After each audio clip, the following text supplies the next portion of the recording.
আসসালাতু ওয়াসসালামু আলাইকা ইয়া রাসূলুল্লাহ, আসসালাতু ওয়াসসালামু আলাইকা ইয়া হাবিবাল্লাহ। ইয়া রাসূলুল্লাহ, আপনি আমাকে চিনতেন নাকি? আমি হলাম আপনার সাহাবী আব্দুল্লাহ।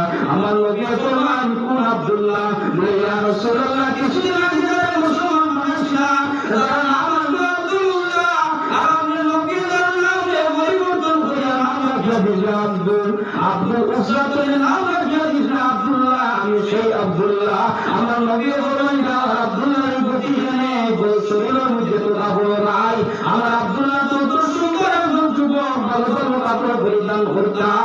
ইয়া রাসূলুল্লাহ, আমি আপনার দরবারে কলিমা পড়লাম, বুঝার কারণে আপনার দরবারে আসা যাওয়ার কারণে আমার সাজা আমার বাড়ি থেকে বাইরে হয়ে গেলেন। ইয়া রাসূলুল্লাহ, ওই সময় আপনার নবীর দরবার করতাম, না হয় আপনার নবীর দরবার করতাম, না হয় বাড়ি করতাম। আমি আব্দুল্লাহ ঘোষণা দিয়েছি, আপনার বাড়ি না দুটা জগৎ আমি জানতাম গাড়ি, একটা মুহূর্ত লাগে আমি আমার নবীর দরবার ছাড়তাম পারি না। সুবহানাল্লাহ। আর একজন সাহাবী, খুব যুবক একজন সাহাবী, অতি কম বয়স, হযরত আব্দুল্লাহ রাদিয়াল্লাহু তাআলা আনহু, তার ইসলাম ধর্ম গ্রহণ করার কিছুদিন আগে তার নাম ছিল আব্দুল উজ্জা। আল্লাহ রাসূল সাল্লাল্লাহু আলাইহি ওয়াসাল্লাম মুসলমান হয়েছেন, কলিমা পড়ছেন, মুমিন হয়েছেন, মুসলমান হয়েছেন। আমার নবী তার নাম পরিবর্তন করিয়া আমার নবীর নাম দিয়া দিয়েছেন আব্দুল্লাহ। কত সুন্দর নাম!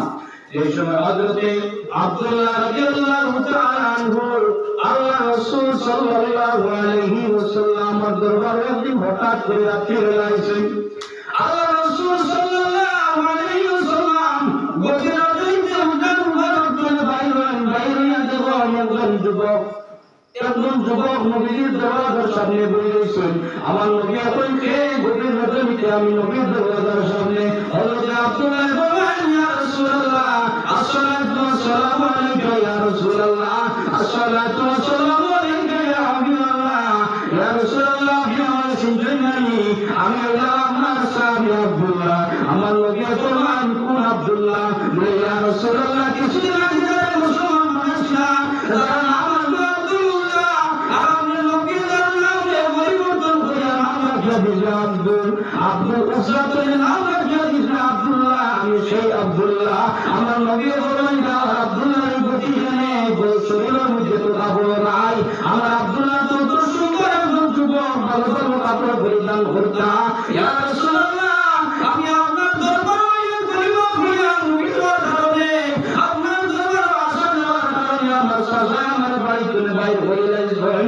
ইয়া রাসূলুল্লাহ, ওই সময় আপনার নবীর দরবার করতাম, না হয় আপনার নবীর দরবার করতাম, না হয় বাড়ি করতাম। আমি আব্দুল্লাহ ঘোষণা দিয়েছি, আপনার বাড়ি না দুটা জগৎ আমি জানতাম গাড়ি, একটা মুহূর্ত লাগে আমি আমার নবীর দরবার ছাড়তাম পারি না। সুবহানাল্লাহ। আব্দুল্লাহ আমার নবী দুঃখের কথা শুনি আব্দুল্লাহ আমার নবী ডাক দিল, আব্দুল্লাহ আও আমি নবীর হুজুর যাও। আব্দুল্লাহ দিয়া আমার নবীর পরলোক দুইজনের কাপড় দিতে আব্দুল্লাহ আমার নবী দান করিলেন। দান করার পরে আব্দুল্লাহ আমার পিছনে একটা টাইটেল লাগলো, অবশ্যই বসে টাইটেল আছে আব্দুল্লাহ জুল বাগদাইন। আব্দুল্লাহ আল্লাহর রাসূলের দুইজনের কাপড় দান করার কারণে আব্দুল্লাহ নামের পিছনে নাম হইল আব্দুল্লাহ জুল বাগদাইন। আমার নবী বলেন, আব্দুল্লাহ তোমার কি কোনো আকাঙ্ক্ষা আছে, তোমার কি কোনো চাহিদা আছে? হযরত আব্দুল্লাহ বলেন, ইয়া রাসূলুল্লাহ, আমার দুনিয়াতে কোনো চাহিদা নাই। ইয়া রাসূলুল্লাহ, আপনি দোয়া করুন, আল্লাহ যেন আমার শহীদি মরতান দান করুন, শহীদি দরজা দান করুন। আমার নবীর হাত তুলিয়ে দোয়া করতে লেগেছিল, কিন্তু আমার আল্লাহ নবীর দোয়া কবুল করতে লেগেছিল না। সুবহানাল্লাহ। আমার নবীর দোয়া করলাম, আমার নবীর দোয়া করার বাদে যুদ্ধের মধ্যে গেলাম।